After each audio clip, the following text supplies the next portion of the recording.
Welcome back to the Bloodbear channel. Today's video is chapter 9 of Genesis, book 1 of the Bible, Genesis. I pretty much say this every time I do this. For these videos, I actually normally read the King James version of the Bible, but for these ones I do the NIV version. But anyways, I figured we just jump. Y'all know if y'all watch these, y'all know the gist. You get the gist of it pretty much, right? Let's just get into the chapter. Why we're here, right? All right, this is chapter 9 because I think last time I did chapter 8, and this chapter is basically it's like the very tail end of not the tail end of the flood. The tail end of the flood was last chapter 8. This is like the flood's over now, pretty much, and this is God's covenant that He makes with Noah and his generation, which is basically the rest of his not generation, descendants. That's the word I was looking for.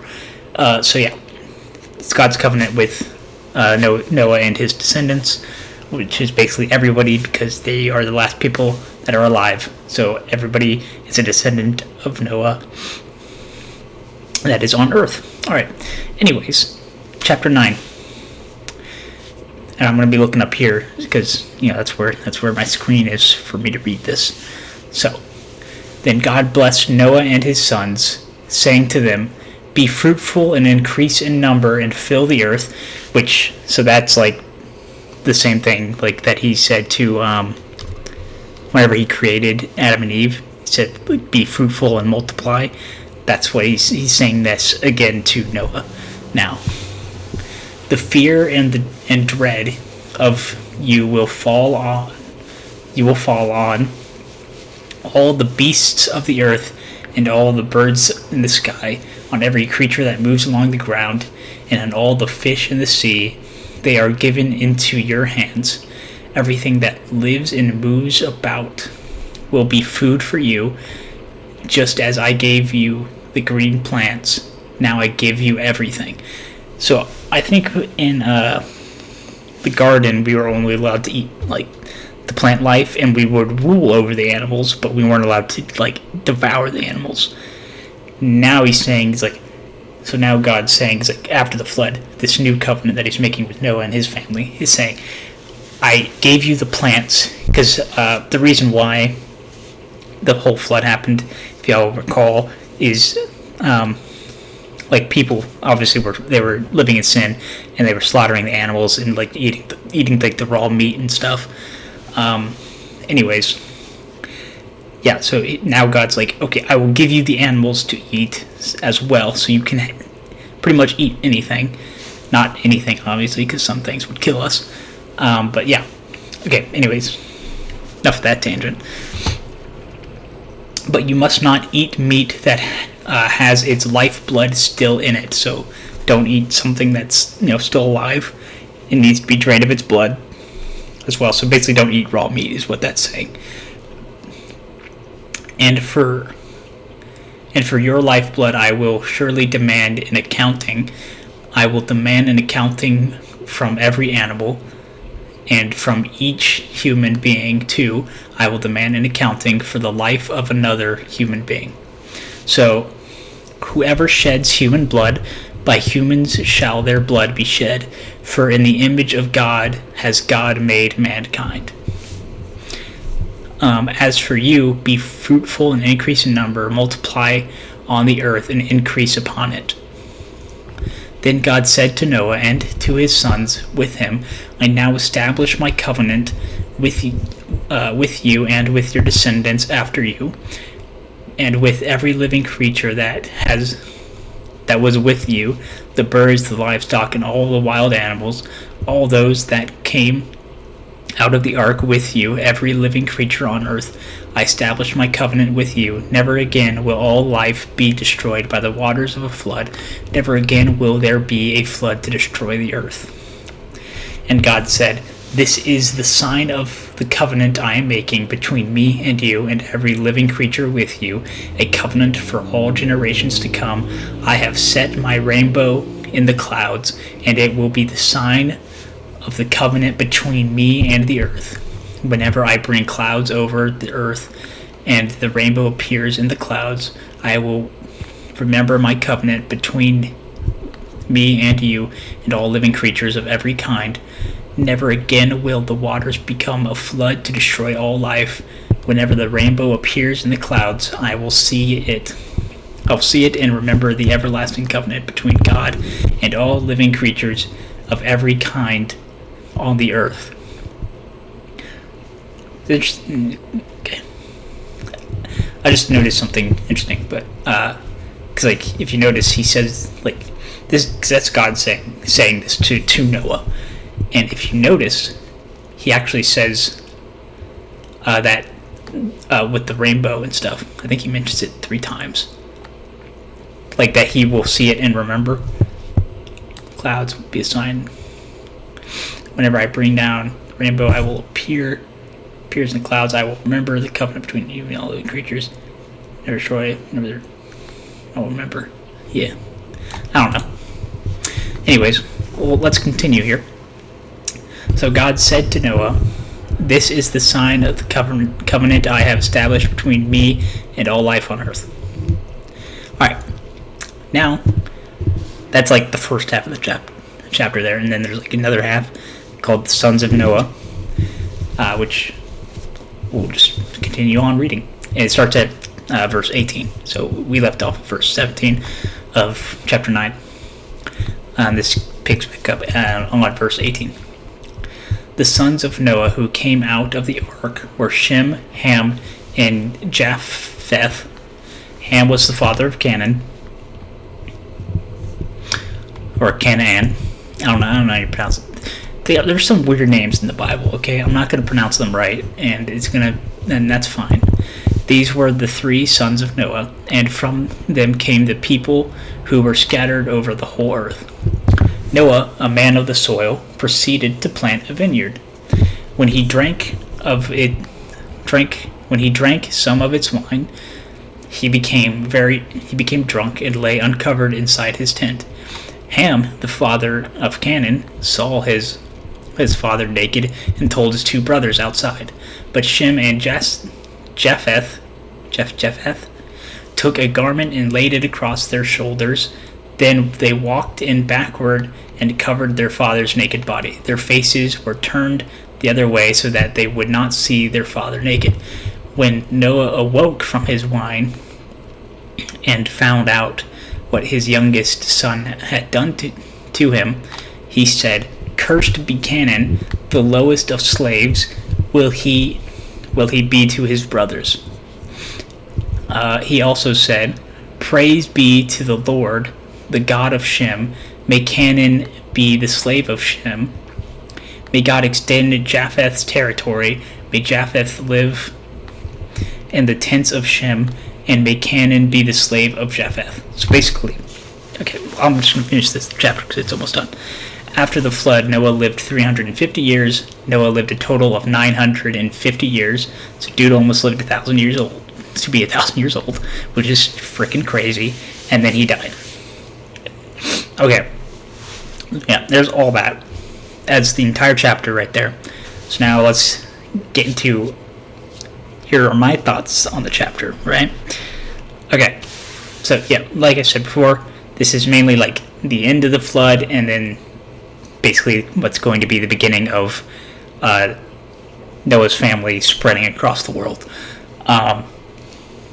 So yeah, and then we also have the with the covenant that God made with Noah and his sons.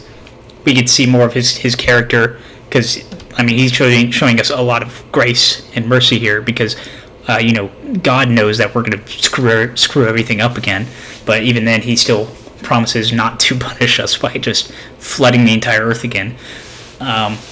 Even though he knows that basically he knows that we're gonna still keep sucking. We're not gonna we're gonna do lots of evil things.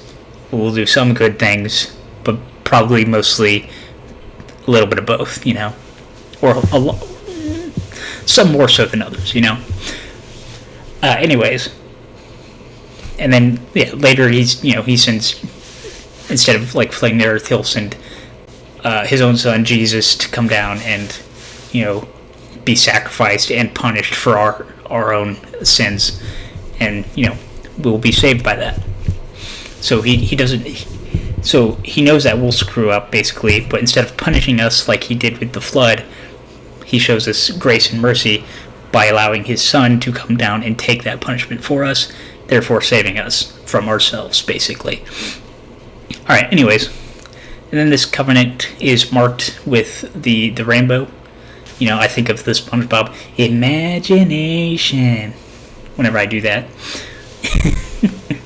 Anyways, which, I mean, the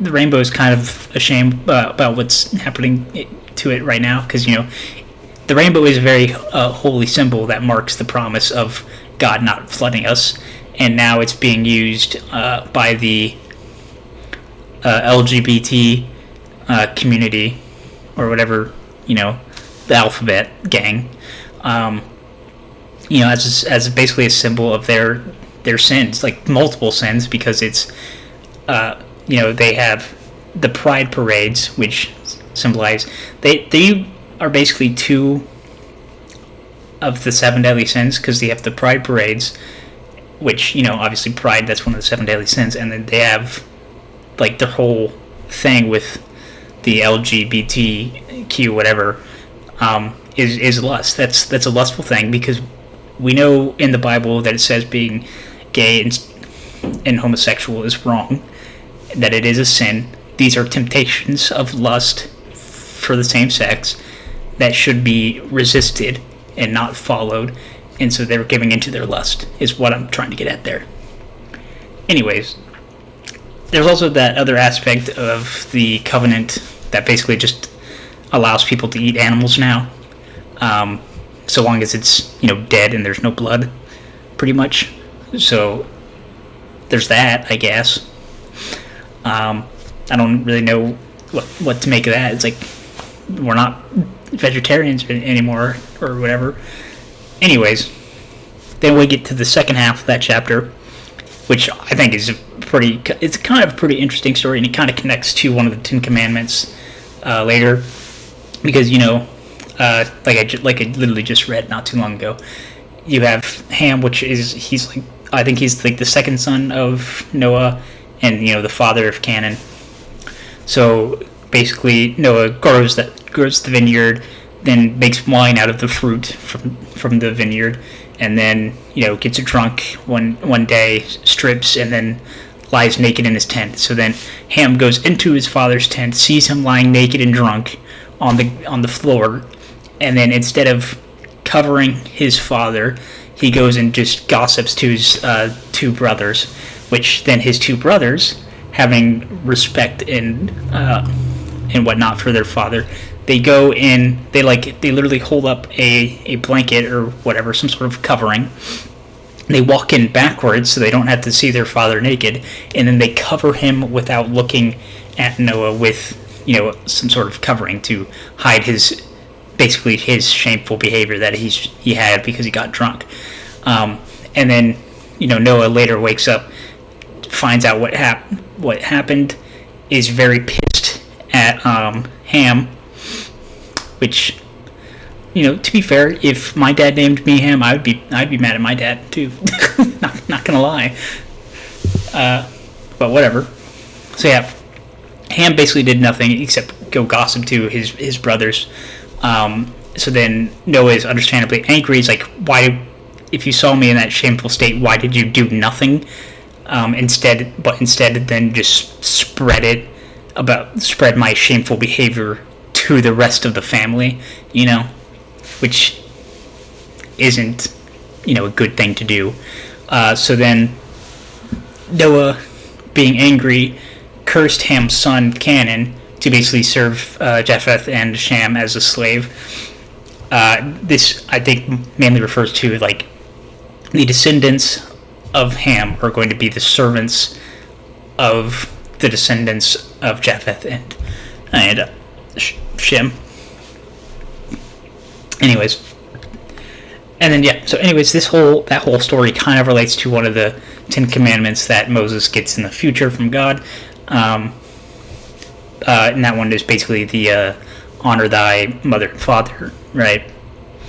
Which Ham obviously didn't do, because he didn't honor his father by covering him, but instead went and told the rest of the family about Noah's shameful behavior when he was drunk. So, I think that's pretty interesting. It shows the connection of that these things, even though they're not technically around yet, like the 10 Commandments aren't around yet because those come with Moses, which isn't until Exodus, which is because I've only just really started reading the Bible, so I'm only in Exodus. I've read some of the Gospels as well, but I'm pretty much only in Exodus. I'm in the beginnings of Exodus. I haven't even gotten to the 10 Commandments yet. Just I'm at where the plagues of Egypt, which is very interesting. I find it very, very cool, But anyways, so yeah, but those things were still there before the 10 Commandments came up. That's kind of what I'm trying to say. Before God revealed the 10 Commandments to Moses. Anyways, that's going to be it for this video. If you made it this far, why don't you just go ahead and leave a comment of your favorite Bible verse down below, and I guess I will see y'all in the next one. Bye bye.